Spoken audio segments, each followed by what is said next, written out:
sagaal boqol iyo lixdankii 26 Juun 4 cisho ka hor iyagoo wax shuruud aan ku xidhin ayay waxay la midoobeen Soomaalida kale 1 July oo maanta ku beegan saasaa waxa lagu sameeyay Jamhuuriyaddii Soomaaliyeed 1960kii 1 July madaxweynihii ugu horeeyay ee Soomaaliyana wuxuu noqday Aadan Cabdalla Cismaan iyo Cabdirashiid Cali Sharmaarke oo ra'iisul wasaare ahaa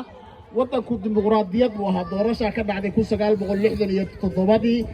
Cumar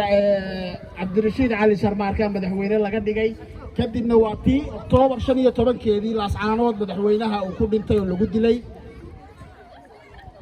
markii madaxweynuhu dhintay 15kii Oktoobar laascaanood lagu dilay waxa ka dambeysay 22kii Oktoobar muddo 6 cisho gudaheeda in ciidamada militarigu ay waddanka xoog ku qabsadeen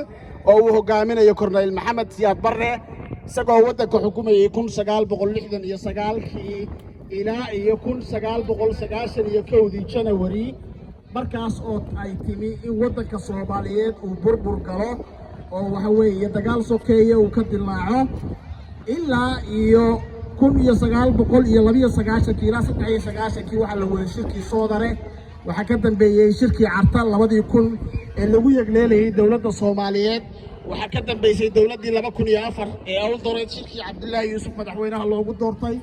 waxa ka dambeysay Sheekh Shariif oo Jabuuti lagu soo doortay waxa ka dambeeyay madaxweyne Xasan Sheekh Maxamuud maantana waxa weeye madaxweyne Farmaajo ayaa madaxweyne ka ay xukuumadda uu hogaaminayo ra'iisul wasaare Khayre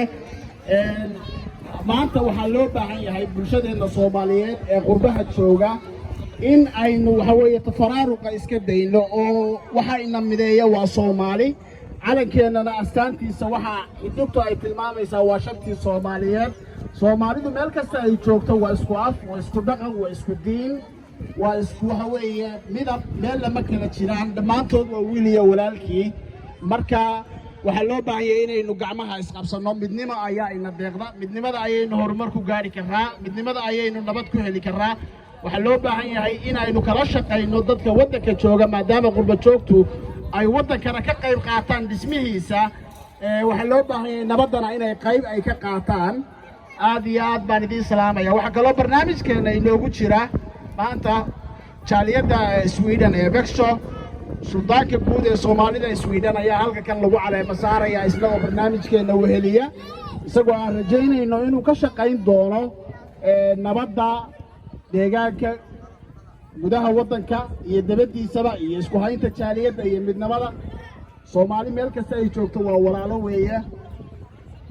aad iyo aad baan idin salaamayaa